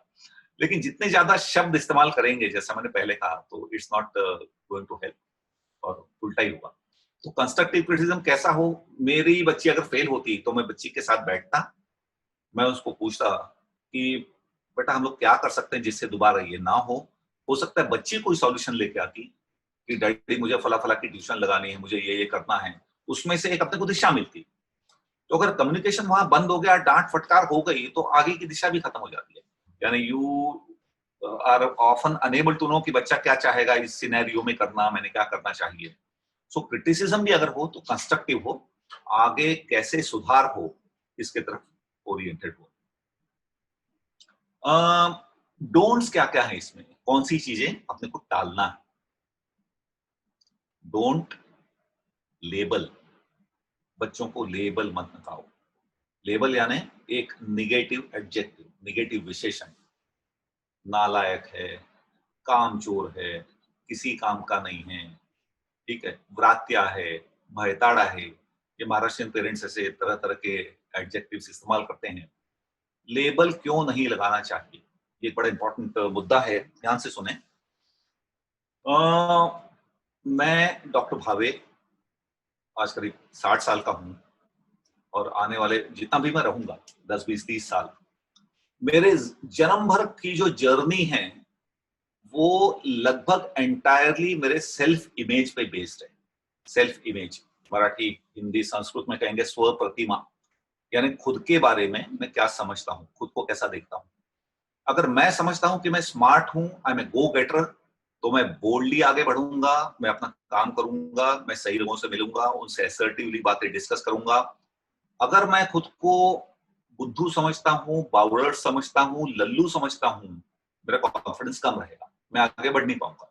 जहां जहां चैलेंज स्वीकार करना, मैं पहली पतली गली से भाग लूंगा। अब ये सेल्फ इमेज अपने जीवन भर की एक्शंस को तय करती है। ये सेल्फ इमेज आती कहां से है? सेल्फ इमेज आती है बचपन में, अपने पेरेंट्स, अपने टीचर्स और घर के जो बड़े हैं वो अपने को खुद के बारे में क्या फीडबैक दे रहे हैं। मेरे बारे में, मैं बच्चा हूं और मेरे बारे में पेरेंट्स क्या कहते आए हैं, ग्रैंड पेरेंट्स क्या कहते आए हैं। अगर मेरा दुर्भाग्य है, अगर मुझे माँ बाप समझदार नहीं मिले हैं, तो बचपन से हो सकता है मैं सुनूं कि तू तो नालायक है, तू कभी कुछ कर नहीं पाएगा, और मैं खुद को सुधीर को उसी रूप में देखने लगता हूं कि यार मैं कुछ कर नहीं पाऊंगा। क्या होता है कि बचपन में हम लोग कहते हैं कि पेरेंट्स जो कहते हैं it is taken as a sacrosanct thing, sacrosanct, यानी ये तो परम सत्य है, मेरे डैडी गलत हो नहीं सकते, मेरी मम्मी गलत बोल ही नहीं सकती। We tend to eulogise parents in childhood, और यही यूगलाइज्ड पेरेंट्स अगर अपने बारे में नेगेटिव फीडबैक देते रहे तो we tend to internalise that, और सेल्फ इमेज बदलना बहुत मुश्किल है। मैंने ऐसे अनगिनत उदाहरण देखे हैं जहां 30, 40, 50 साल तक जो सेल्फ इमेज बनकर वो बन गई। जो आपकी सेल्फ एस्टीम उससे संबंधित है। सेल्फ इमेज अगर निगेटिव है तो सेल्फ एस्टीम यानी आत्मसम्मान लो रहेगा। तो आई थिंक ये एक बहुत ज्यादा इंपॉर्टेंट बात है। It can't be over emphasised कि what you tell your child about himself और herself, whether you label the child or don't label the child, ये बड़ा important. Never label a child. जैसे कि मैंने पहले कहा था, आप काम की निंदा कर सकते हो, आप काम के बारे में कह सकते हो कि ये तुमने ठीक नहीं किया, पर तुम डैश डैश डैश हो, ये अपने को कंप्लीटली टालना है। Don't express negative expectations. मेरे घर में, मैंने बाहर भी देखा कई घरों में, नया खिलौना आता है, मेरे एक रिश्तेदार हैं, अब कौन है बताना नहीं चाहूंगा, लेकिन जब भी घर में नया खिलौना आता है तो घर की लेडी बोलती है ये तो कल तक टूटने ही वाला है, बड़े स्मार्टली बोलती है। ये खिलौना हे खेळणं परवाची सकाळ पाहणार नहीं है। मम्मी को लगता है कि बड़ा वो एक स्मार्ट फॉर्चून टेलिंग कर रही है, पर उसमें ये होता है कि अब जैसा मैंने कहा, बच्चा एडल्ट्स की बात को सच मानने लगता है, और बच्चे को लगता है मम्मी अगर कह रही है कल परसों तक टूटने वाला है, तो विश्वास मानिए वो खिलौना एक्चुअली टूट जाता है, क्योंकि बच्चा का बिहेवियर ऑटोमेटिकली ऐसा होने लगता है कि वो खिलौना टूटने की दिशा में हो जाता है। So never express negative expectation, तुझसे हो नहीं पाएगा, ये तेरे बस की बात नहीं है, तू कर नहीं पाएगा, इस तरह की चीजें अपने को टालना है। थोड़ी देर पहले मैंने उल्टा कहा था कि always try to express positive expectation. कोशिश करके देख ले, हो सकता ना हो, लेकिन कोशिश करने में क्या जाता है। Don't give up. एडल्ट्स की हम लोग पर्सनालिटी कहते हैं, मेरी पर्सनालिटी है कुछ है, उदिता केजरीवाल की पर्सनालिटी कुछ है, हर एक की अपनी अपनी पर्सनालिटी है। बच्चों में हम लोग उसी चीज को टेम्परामेंट कहते हैं। बचपन से लेके एक 14-15 साल तक जो होता है वो टेम्परामेंट कहलाता है। जैसे हमारी पर्सनालिटी परफेक्ट नहीं है, मैं परफेक्ट बिल्कुल नहीं हूं, वैसे बच्चे की टेम्परामेंट भी परफेक्ट नहीं होती है। कुछ बच्चे टेम्परामेंटली यानी नेचर से चिड़चिड़े से होते हैं, गुस्सा बहुत जल्दी कर लेंगे या रूड बहुत जल्दी जाएंगे, स्वार्थी होते हैं, खुद को मिल गया ने हो गया। अब ये जो बातें हैं ये टेम्परामेंटल बातें हैं, ये समझना जरूरी है। टेम्परा जैसे पर्सनालिटी अपने हाथ में नहीं होती, तो बच्चे में थोड़ी कमियां हैं तो एक्सेप्ट है, यानी जैसा कि मैं परफेक्ट नहीं हूं, मेरा बच्चा परफेक्ट होना पॉसिबल नहीं है। अगर हैबिचुअली कुछ अपने को उसके नेचर में बातें दिख रही हैं, better accept it. Never bright children, ऐसा करेगा तो चॉकलेट दूंगी, तूने वो किया तो वो दूंगी। इससे क्या होता है, एक बच्चे दिमाग में इक्वेशन बन जाता है कि अगर कुछ मिलता होगा तो ही काम करो, तो आगे जाके करप्शन की नींव यहाँ पे पड़ सकती है। बड़ा होने के बाद, ऑफिसर बनने के बाद वो आदमी कह सकता है कुछ टेबल के नीचे से दोगे तो ही काम होगा। तो ये गलती पेरेंट्स से नहीं करना है। डोंट स्कोल्ड फ्रीक्वेंटली, पहले मैंने बता दिया था, डांट फटकार कभी कभार ही हो। Don't shout, don't have emotional display. क्या होता है कि चीखने चिल्लाने का प्रॉब्लम ये है कि कई बार उसका उल्टा उल्टा असर होता है, बच्चा ज्यादा मिसबिहेव करता है। क्यों? कई बार बच्चे अगर बोर्ड महसूस कर रहे हैं, इनसिक्योर महसूस कर रहे हैं, उनको लग रहा है पेरेंट्स ध्यान नहीं दे रहे हैं, तो पेरेंट का ध्यान आकर्षित करने के लिए कई बार गलत बिहेव करेंगे। The child wants attention even if it is negative.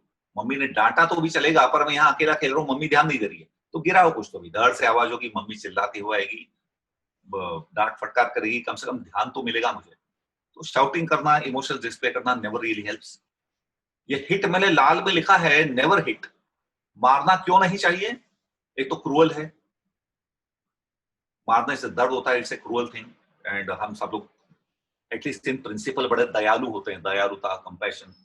दूसरा, it instils anxiety and insecurity, यानी जिन बच्चों को फ्रीक्वेंटली मार पड़ती है, अंदर ही अंदर इनसिक्योर महसूस करने लगते हैं, बच्चा एग्रेशन सीखता है। अगर आप अपने बच्चे को फ्रीक्वेंटली मार रहे हो तो बी श्योर कि आगे जाके यही बच्चा जब बाप बनेगा तो अपने बच्चे को मारेगा। Take it from me. ऐसे अनगिनत उदाहरण मैंने देखे हैं, अब डिटेल में नहीं जा सकता हूँ। और बच्चा भी जानता है कि लास्ट पनिशमेंट है, डैडी ने मार दिया तो आगे क्या कर लेंगे देखी जाएगी, मारने के बियॉन्ड कुछ पनिशमेंट है नहीं। मैंने ऐसे बच्चे देखे जो अपने पेरेंट्स को होते अंगूठा दिखा के आगे आगे क्या करोगे, अब तो मार भी लिया। So hitting never really helps. Don't issue scary और इम्प्रॉबेबल थ्रेट्स। ऐसी कोई धमकी न दें जो डरावनी हो, रात्रि तो येऊन जाईल, चुड़ैल आ जाएगी, ठीक है, भूत आ जाएगा, ऐसा करके आप मूर्खता कर रहे हो, क्योंकि बच्चे के मन में इनसिक्योरिटी, एंजाइटी, फोबियाज इनकी नींव डाल रहे हो। यानी आगे जाके डॉक्टर भावे के पास बच्चे को जाना पड़ेगा, इसकी नींव इन थ्रेट्स में होती है। डोंट पनिश इनवॉलंटरी एक्ट्स, जो गलती से हुआ उसको कभी पनिश न करें। कुछ बच्चे ओवर एक्टिव होते हैं जो उनके हाथ में नहीं है। तो ये समझना जरूरी है कि कई सारे एक्शंस हैं जो इनवॉलंटरी यानी बच्चे के हाथ में नहीं होते हैं। जैसे कुछ बच्चे हाइपर एक्टिव कहलाते हैं, आप में से कुछ ने शायद ADHD सुना होगा, attention deficit hyper activity disorder. बच्चा एक जगह बैठ नहीं पाता है, बहुत उधम करता है, टेबल पे चढ़ रहा है, नीचे उतर रहा है। अब पड़ोसी के यहाँ गए, आप कहते हैं इसने हमारी नाक कटवा दी, उनके घर जाके फ्रिज खोल रहा था, बंद कर रहा था, ये गिरा दिया, वो गिरा दिया। बच्चे के हाथ में नहीं, बच्चे के ब्रेन का जो अगला हिस्सा है ये उसका प्रॉब्लम है, and you need to consult a therapist और अ डॉक्टर। बेड वेटिंग, कपड़ों में रात को पेशाब कर देना, बच्चे के हाथ में नहीं। बैड हैंडराइटिंग, मेरी हैंडराइटिंग कैसी होगी ये फ्रैंकली स्पीकिंग मेरे हाथ में नहीं होता है। मैंने कई ऐसे पेरेंट्स को मैं मिला हूं जो बच्चे की हैंडराइटिंग खराब है, कंप्लेंट लेके आते हैं और उनकी खुद की हैंडराइटिंग खराब होती है। बड़ी मजे की बात है। मैंने उन पेरेंट्स को पॉइंट आउट किया कि देखो आपकी राइटिंग में कोई बहुत अच्छी नहीं है, तो उस बच्चे के लिए बच्चे को दोष न दे, it's more of a constitutional thing. और बिल्कुल बचपन में हैंडराइटिंग की प्रैक्टिस कैसे कराई गई, यानी देखा जाए तो जिम्मा पेरेंट्स और टीचर्स का है कि हैंडराइटिंग आगे जाके अच्छी हो। टिक्स, यानी कई बच्चों को झटके आते हैं, आंखें मिच मिच करते हैं, कंधा ऐसा ऐसा करेंगे, ये बच्चे के हाथ में नहीं। Don't punish that. Don't punish for harmless acts, जो जिन एक्शंस में कोई नुकसान नहीं है उसको पनिश न किया जाए। छोटा बच्चा अपने लिंग को, अपने पेनिस को हाथ लगाता है, मम्मी डांट लगाती है, तिथे हात नहीं लावायचा, तिथे हाथ नको लावू। आता तिथे हाथ कहा नका लावू? जब मैं नाक को हाथ लगाता हूँ, मैं 3 साल का हूँ, जब मैं नाक को हाथ लगाता हूँ मम्मी कुछ बोलती नहीं, कान को हाथ लगाता हूँ मम्मी कुछ बोलती नहीं है, अब वहां हाथ लगाया तो क्यों बोल रही है? ये बात बच्चे के समझ के परे है और बेसिकली इट्स हार्मलेस, यानी बच्चा अपनी बॉडी को एक्सप्लोर कर रहा है, which is very very natural. So never punish that. Don't criticise और डोंट पनिश मास्टरबेशन। मेरे ख्याल से हर माता पिता को यह समझना जरूरी है, मास्टरबेशन यानी हस्त मैथुन करना, यानी अपने ही हाथ से या किसी और तरीके से खुद को सेक्सुअली सेटिस्फाई करना। मेरे ख्याल से ये बात मालूम होना बहुत जरूरी है कि masturbation is a completely harmless activity. ये बात एडल्ट्स के दिमाग में अच्छी तरह आ जानी चाहिए। As a doctor, as a psychiatrist बता रहा हूँ कि इट इज हार्मलेस। अगर आपका बच्चा मास्टरबेशन करता है वो आपको मिला, अगर हफ्ते में 4 बार मास्टरबेट कर रहा है, frequency is not important, but masturbation में वही सीमेन निकलता है जो अपनी बॉडी के लिए कंप्लीटली यूजलेस है और उसका काम केवल आगे जाके बच्चा पैदा करना है। और अभी अगर सीमेन निकल गया तो उससे आगे जाके कोई नुकसान नहीं होने वाला है। So do not criticise these acts, don't punish them, क्योंकि ये नेचुरल बात है, ये ग्रोइंग एज का symptom. Don't punish because others think that the child is spoiled. पड़ोस वाली चाची ने कहा कि आपका लड़का बहुत बदमाश हो गया है, मेरी मीनू का जिसने चोटी खींची, ये आपने उसको बिल्कुल ठीक से तमीज नहीं लगाई है, आप घर पे आती हैं और बच्चे को मार देती हैं। अब पड़ोस वाली आंटी को लग रहा है कि आपका बच्चा बिगड़ा हुआ है, ये कोई बच्चे ने मार खाने का कारण नहीं है। आप खुद सोचो, तहकीकात करो ऐसा क्यों हुआ, and then reach a conclusion कि really does the child need punishment, कि वो आंटी का परसेप्शन है। And never fight with a teenager. आपका बच्चा है 15-16 साल का है, आप जाके उसको गलत शब्दों में डांट लगा देते हो, बच्चा भी बड़ा हो रहा है, बच्चा पलट के जवाब देता है, फिर आप चिल्लाते हो, फिर वो चिल्लाता है, फिर आप और जोर से चिल्लाते हो, वो और जोर से चिल्लाता है। Completely avoid this. मैं जो कहता हूँ ना कि मैं अपने लड़कियों के रूम में जाता था, एक डायलॉग मार के बाहर निकल आता था। It was for the same reason, because I was trying to avoid an escalation. And let me tell you, you can never win a fight with a teenager. You can never win. अब tempo गुस्सा रहेगा, एक counter hostility रहेगी, वो हमेशा उसको मन में पनपती रहेगी, वो आपको एक रिस्पॉन्सिबल, वार्म, लविंग पेरेंट के रूप में देखना बंद कर देगा। कहीं मैंने बहुत अच्छा पढ़ा था कि you can never win a fight with your teenager because the worst that can happen is your daughter can get pregnant or your son can run away with your car. सच है, यानी आखिर फाइट टीनेजर ही जीतता है, आप जीत नहीं सकते। तो उसका दिल जीतना जरूरी है, न कि उस समय की फाइट जीतना। हाँ, ये और एक बहुत इंपॉर्टेंट मुद्दा है कि नेवर फोर्स फूड। बहुत दुर्भाग्य की बात है कि ऐसे अनगिनत घर है जिसमें खासकर माएं बच्चों को खाना फोर्स करती हैं। मेरे ख्याल से हम में से कई लोग बचपन में इस बात का शिकार हैं। पेट भर गया था फिर भी मम्मी खाने को कह रही है, मुझे आधा ग्लास दूध पीना था, मम्मी ने पूरा ग्लास भर के दे दिया, मैं दूध पी नहीं पा रहा हूँ। The child always gets a degree of hunger depending on the need of the body. बच्चे के शरीर को जितनी गरज है, केवल उतनी ही भूख बच्चे को लगती है। Some children are small eaters, some are large eaters. हम ये कभी नहीं कहते हैं कि द चाइल्ड ईट्स गुड, ये बहुत अच्छा खाता है। मम्मियां अक्सर कहती है डॉक्टर साहब बहुत अच्छा खाता है, बहुत सारा खाता है, बहुत खराब खाता है। खराब यानी का कम खाता है। अब there are people who are small eaters, there are people who are large eaters. ये मत भूलें कि आपका बच्चा जो है वो एक जानवर है, आखिर ह्यूमन है। शेर को अपने बच्चे को खाने की जबरदस्ती, गाय कभी अपने बछड़े को खाने की जबरदस्ती करती है क्या? नहीं। आप क्यों कर रहे हैं? जब भूख लगती है तो बच्चा खाएगा ही। मुझे पेरेंट्स अक्सर कहते हैं कि डॉक्टर साहब अरे हमने फोर्स नहीं किया तो कुछ नहीं खाएगा। मेरा चैलेंज है कि अगर आप फोर्स नहीं करते हैं और अगर आप समझदारी से काम लेते हैं, बच्चे को भूख नहीं है तो उस समय उसको फोर्स नहीं करते हैं, तो जब भूख लगेगी तो आपको मांग लेगा। और मांगता नहीं है तो भी चिंता नहीं करें, क्योंकि हो सकता है कि the child might be small eater, may not be a large eater. तो ये बात समझना बड़ा जरूरी है कि खाने का फोर्स कभी भी ना हो। मैंने अनगिनत घरों में अशांति, दुख केवल इस रीजन से देखा है कि बच्चे को फोर्स किया जा रहा है। और मैं अक्सर कहता हूं कि this is that torture that continues for at least 25 years till you get married. शादी के बाद ही मम्मियां ये जो हरकत है ये बंद करती है। और अब इस पे मैं बहुत देख चुका हूँ, बहुत कुछ कहा जा सकता है और ऐसे ऐसे रिडिक्यूलस तरीके अपनाए जाते हैं बच्चों खिलाने के लिए। एक मम्मी मुझे कह रही थी कि डॉक्टर साहब मेरा बच्चा तो बहुत ही खराब खाता है। मैं पहले पूरा सुन लेता हूँ और फिर समझाता हूँ। मैंने कहा अच्छा बहुत खराब खाता है ना कैसे? अरे डॉक्टर साहब इसको तो घंटी टेक्निक इस्तेमाल करना पड़ता है तब जाके खाता है। मैंने कहा घंटी टेक्निक कभी सुना नहीं, क्या होता है? कहती है अरे डॉक्टर साहब बच्चा कुछ 3 साल का था, उसका एक बड़ा भाई था जो 8 साल का था। तो कहती है डॉक्टर साहब बड़े भाई के हाथ में वो हमको एक घंटी देनी पड़ती है, बड़े भाई के हाथ में वो घंटी देनी पड़ती है। फिर मैं बड़े भाई को ऐसे इशारा करती हूँ तो छोटे के कान के पास जाके घंटी बजाता है घर से, और छोटा घबरा के एकदम मुंह खोलता है, और जैसे ही वो मुंह खोलता है वैसे मैं फट से खाने का और उसके मुंह में डाल देती हूँ। माँ को लग रहा था वो बड़ी स्मार्टनेस दिखा रही है, मेरे हिसाब से माँ मूर्खता कर रही थी, क्योंकि जहां बच्चे की खाने की इच्छा नहीं थी, जहां उसका पेट भर गया था, जहां उसको भूख नहीं थी, वहां घंटी टेक्निक इस्तेमाल करना गलत था। खैर घंटी टेक्निक तो काफी माइल्ड हो गया, बच्चों ने मार खाई है, बच्चों ने बॉयकॉट सहा है, मम्मियों ने 1-2 दिन बात नहीं की बच्चे से, बच्चा खा नहीं रहा है। तो ये एक चीज है जिसके बारे में बहुत सेंसिटिव हूँ और जो मुझे अंदर से हर्ट करती, बहुत दुख होता है। ऐसे बच्चों पे तरस आता है जिनको ऐसी माएँ मिली हैं कि जो न जानते हुए ये गलती कर रही हैं।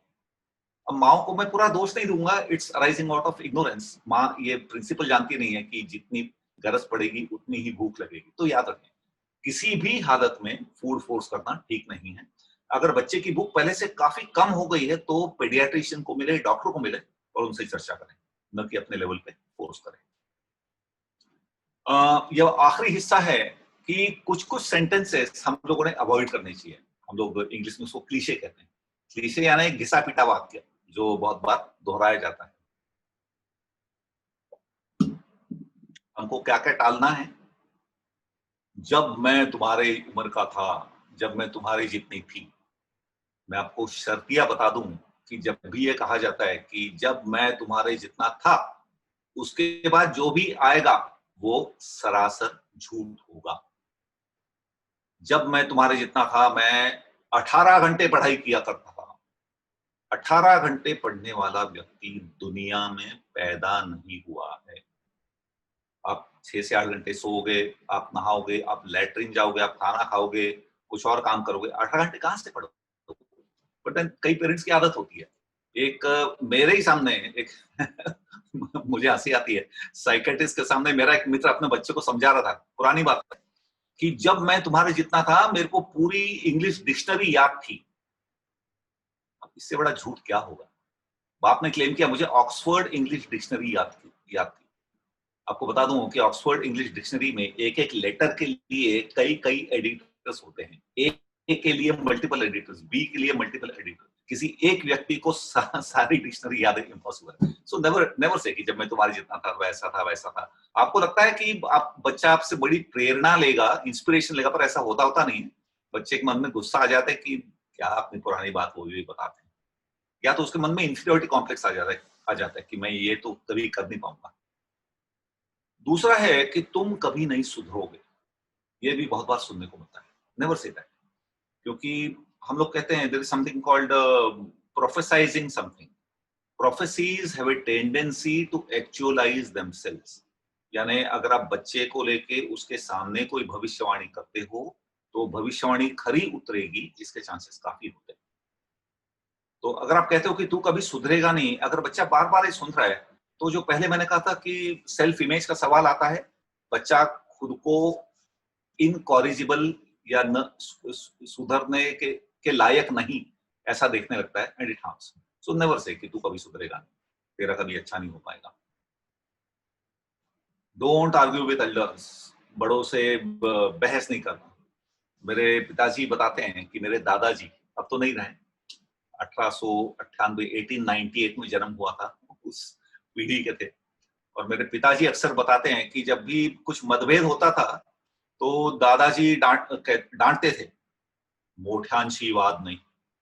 अब मोठ्यांशी वाद नहीं, ये सेंटेंस उस जनरेशन में काफी इस्तेमाल किया गया, पर फैक्ट ये है कि अब जनरेशंस बदल गई हैं, कल्चर बदल गया है। Children need explanation. याद रहे, मैंने पहले भी कहा था कि अगर बच्चा आपसे असहमत है तो अपनी साइड एक्सप्लेन करें, कामली एक्सप्लेन करें। अगर वो एग्री नहीं कर रहा है तो आस्क हिम एग्री क्यों नहीं कर रहा है, उसका पॉइंट ऑफ व्यू क्या है। अब वो दिन आ गए। मैंने तुमको कितनी बार बताया है मम्मियां परेशान होकर बच्चे को बोलती है मैं तेरे को 1000 बार कह चुकी हूँ। अब यहाँ प्रॉब्लम क्या है? प्रॉब्लम यह है कि जब मैं मेरे बच्ची को कहता हूँ कि मैं तुमको 1000 बार कह चुका हूँ, ब्रैकेट में ये कह रहा हूँ कि आई एम इनइफेक्टिव, मेरे कहने कहने को कोई महत्व नहीं है, क्या मेरा कहना तुम इग्नोर कर सकते हो क्योंकि 1000 बार कह चुका हूँ, ये केवल 1000 और +1। So when you say that, how many times have I told you, you are merely kind of accepting your own inability, your incompetence. Don't do it. मैंने तुम्हारे लिए इतना किया है,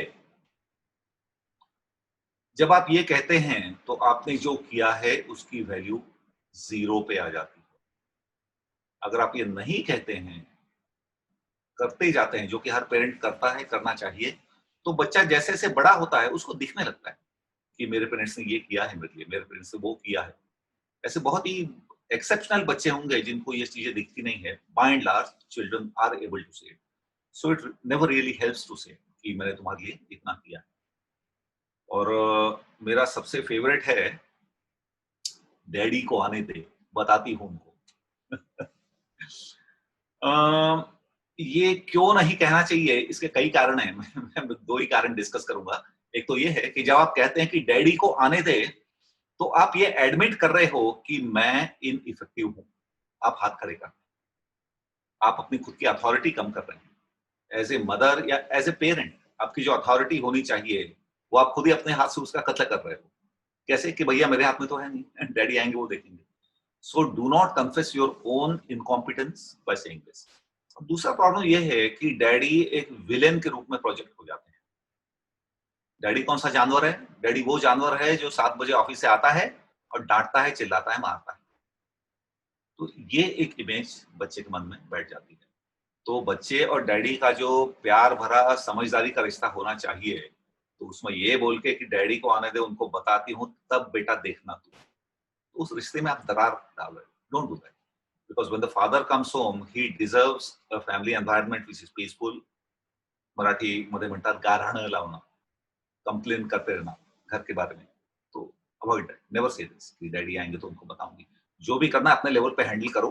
और मैं तो कहता हूँ कि डैडी आने के बाद उस पर चर्चा भी मत करो डैडी के साथ, unless it is something serious which has got some far reaching consequences. तो अगर कोई बहुत ही इंपॉर्टेंट निगेटिव बात होगी तो शेयर करें डैडी के साथ, वो भी कुछ देर के बाद, but not every small thing that happens for the entire day.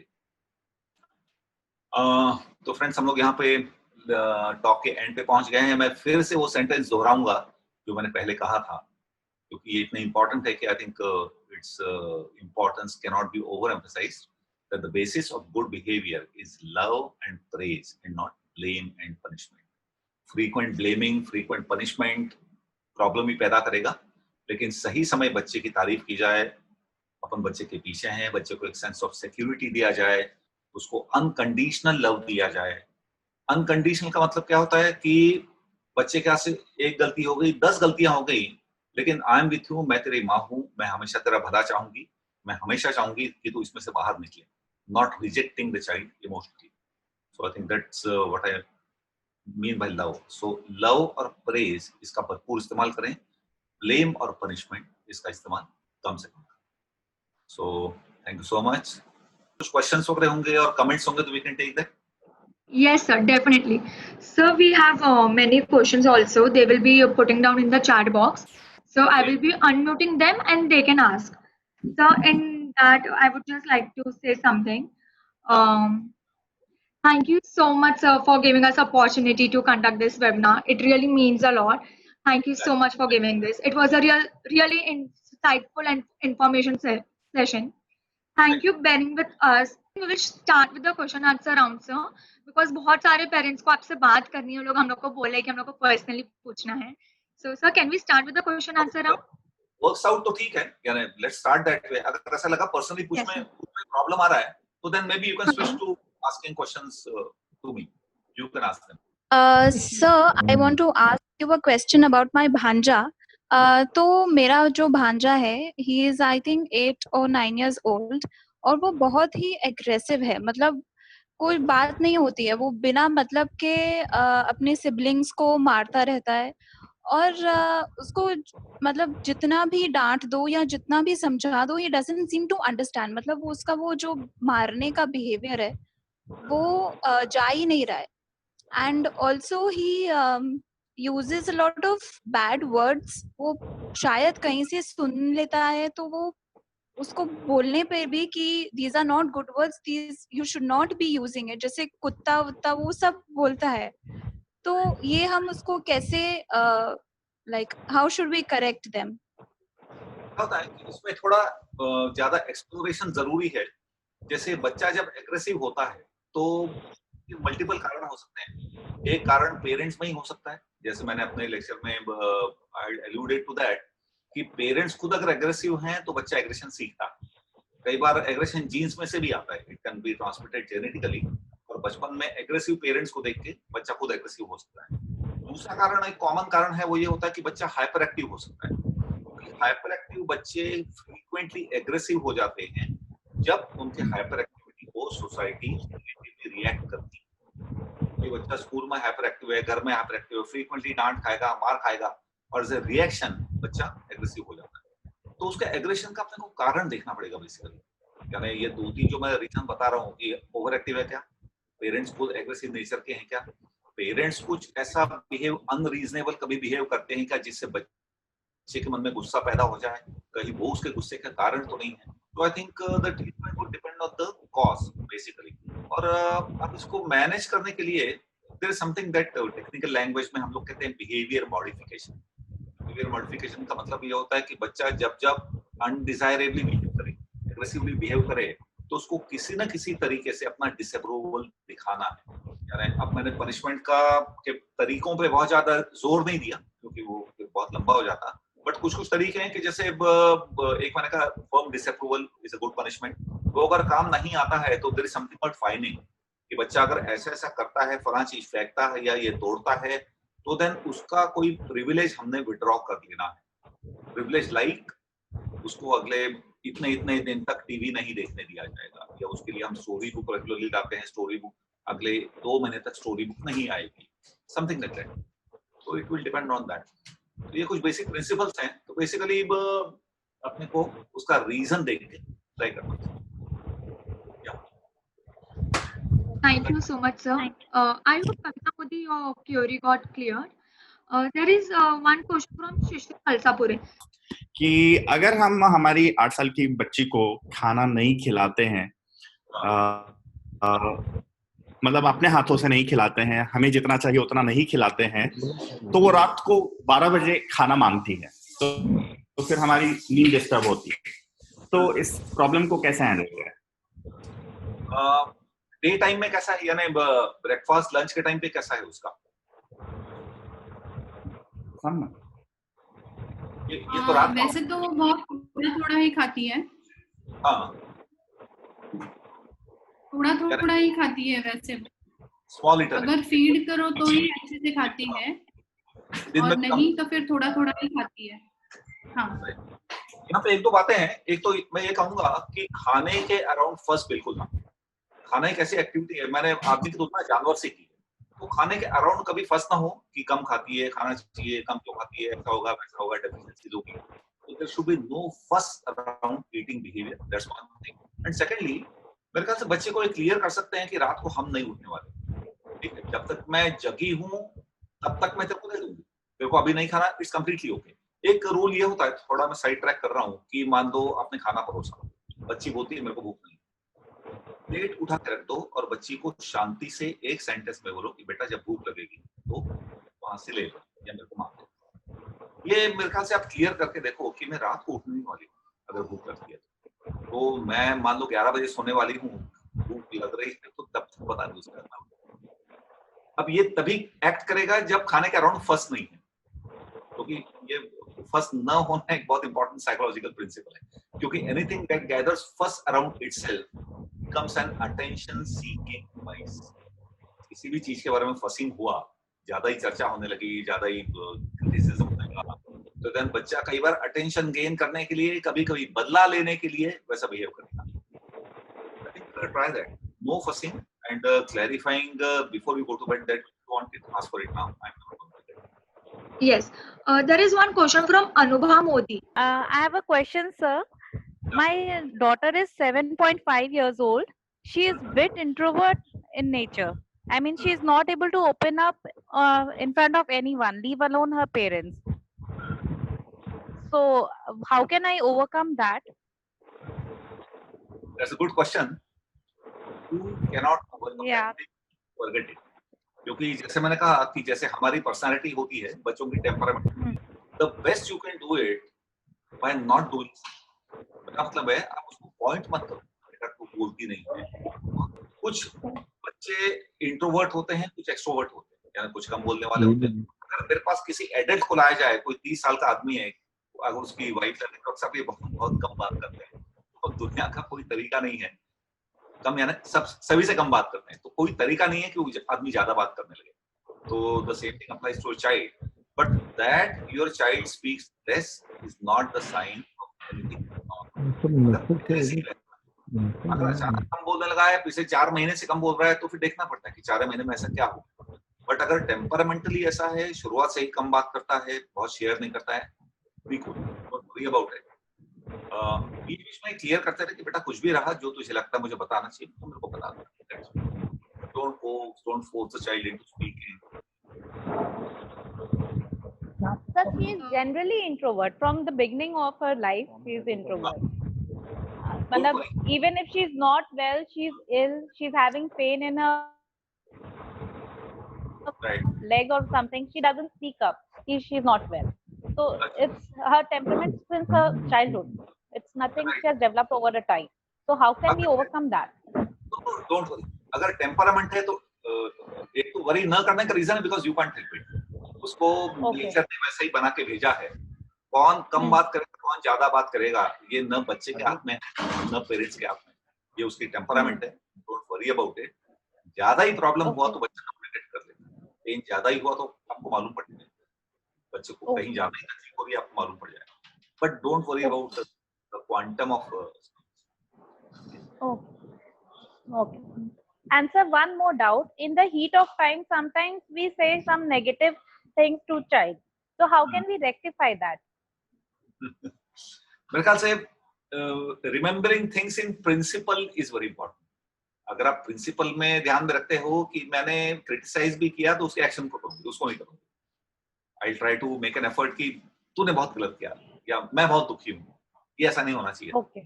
तो आई थिंक वो बात अपने दिमाग में अच्छी तरह बिठा लेना कि this is to be done, this is not to be done. यानी if you get convinced about this and if you keep reminding yourself, तो चांसेस आर कि at the heat of the moment वो जो wise तरीका है वो निकले। But then you need to be, that's the way it should be. Thank you so much, sir. Thank you so much. Let's have only general question. If anyone have a personal question, can just mail us.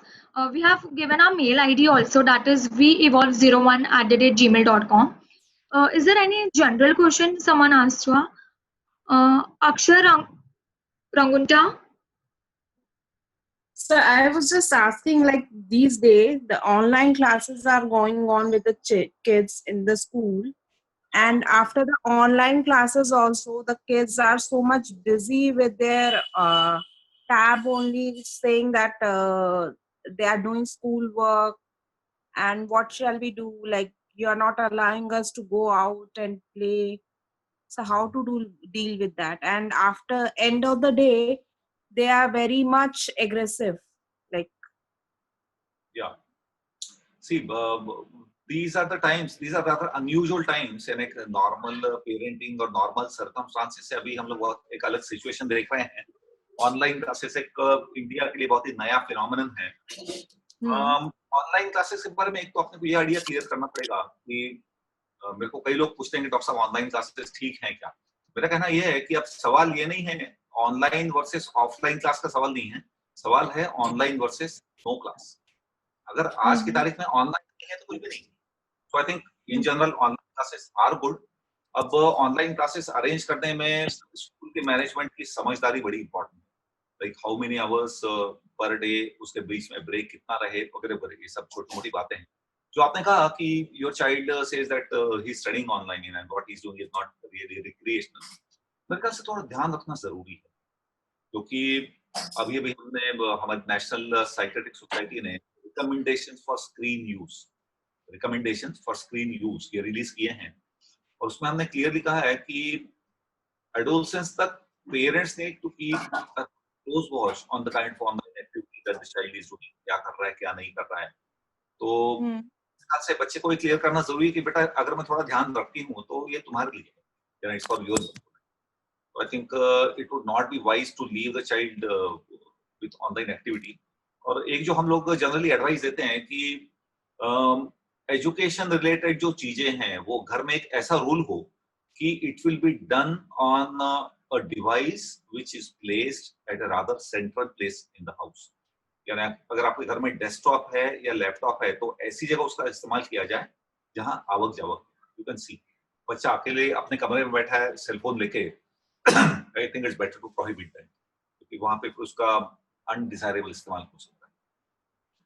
या हम लोगों ने उसको एक time limit set की है कि daily recreational use should not be more than 1 hour, at the most 1 hour. यानी बच्चे को यूट्यूब के वीडियोस देखने हैं या उसका कोई फेवरेट बैंड का म्यूजिक सुनना है तो not more than 1 hour per day, right? Thank you so much, sir. So there is some question from Saima.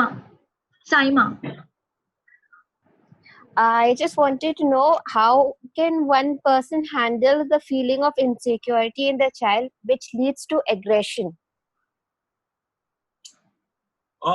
Feeling of insecurity in the child that leads to aggression. बच्चे में basically we have to see कि what are the reasons for insecurity. Insecurity can frequently arise because of the kind of adult behavior around the child. ठीक है?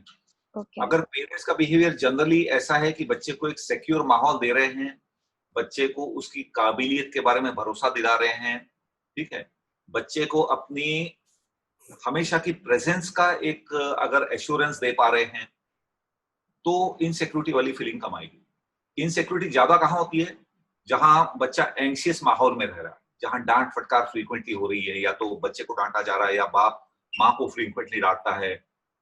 Example दे रहा हूँ कि जैसे बाप शराब पी के आता है और घर में हल्ला गुल्ला करता है, बच्चा इनसिक्योर महसूस करेगा, हमेशा एंग्शियस महसूस करेगा। जहाँ बच्चे की तुलना बाकी बच्चों के साथ की जा रही है, उसको ये दिखाया जा रहा है कि देखो तू कम पढ़ता है, तो वहां मन में इनसिक्योरिटी की भावना आएगी। तो जितना एंग्जाइटी जनरेटिंग इवेंट्स एनवायरनमेंट में कम होंगे इन जनरल, उतना ही बच्चे में इनसिक्योरिटी की फीलिंग कम रहेगी। And insecurity giving rise to aggression, this can happen, क्योंकि कई बार एक अंदर का ट्रेट छुपाने के लिए बाहर एक दूसरा ट्रेट मैनिफेस्ट हो सकता है। जैसे बच्चा अगर अंदर से इंफीरियर महसूस कर रहा है तो ऊपर से दादागिरी करेगा, he is kind of trying to convince himself और हरसेल्फ कि देखो मैं कम नहीं, मुझ में भी कुछ है। So I think basically parents के हाथ में ये है that the kind of environment you give should be more reassuring, more security generating rather than anxiety provoking. Okay, thank you so much, sir. Saima, you are my student, right? Yes, sir. मैंने आवाज से पहचाना।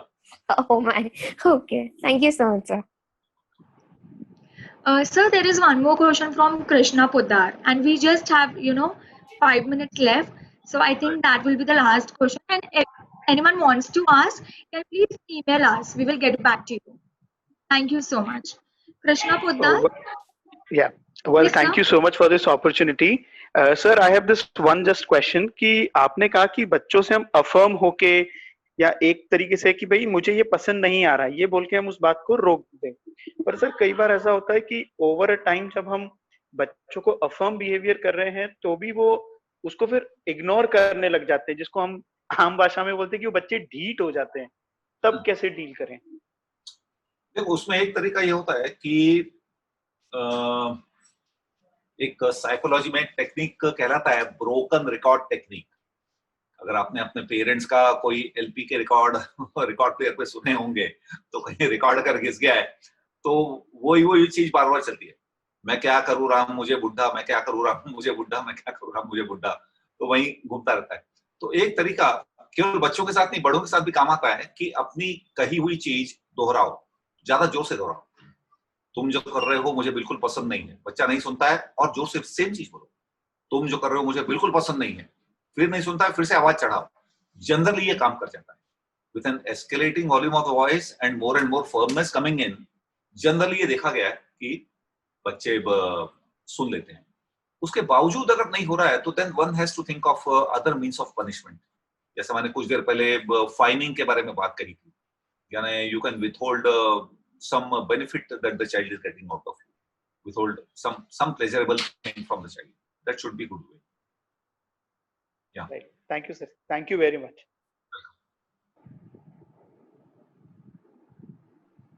Thank you so much, sir. Dr. Sudhir Bhave, thank you so much for the opportunity, and thank you so much for working with us. And we would also like to thank the participants who was such a great, supportive, and good listener audience. And जो भी query है या जो भी है, आप लोग please हम लोग को ईमेल कर सकते हैं। हम लोग का ईमेल आईडी है veevolve01@gmail.com। हम लोग का इंस्टाग्राम पे एक पेज है veevolve01, आप प्लीज वहाँ पे भी हम लोग को डीएम कर सकते हैं। And thank you so much doctor Sudhir Bhave. And thank you so much for the wonderful So it's our experience. pleasure. It's really our pleasure, sir, that you are here today with us. We want to provide you all with our best services. Hence, we organize webinars and workshops at regular intervals at various topics from which we all deal in our lives. For further updates, follow us on Instagram, that is veevolve01. For any feedback or any, anything, you can just DM us. Thank you so much. Thanks, sir. Bye. Thank you. Bye, sir. Bye, everyone.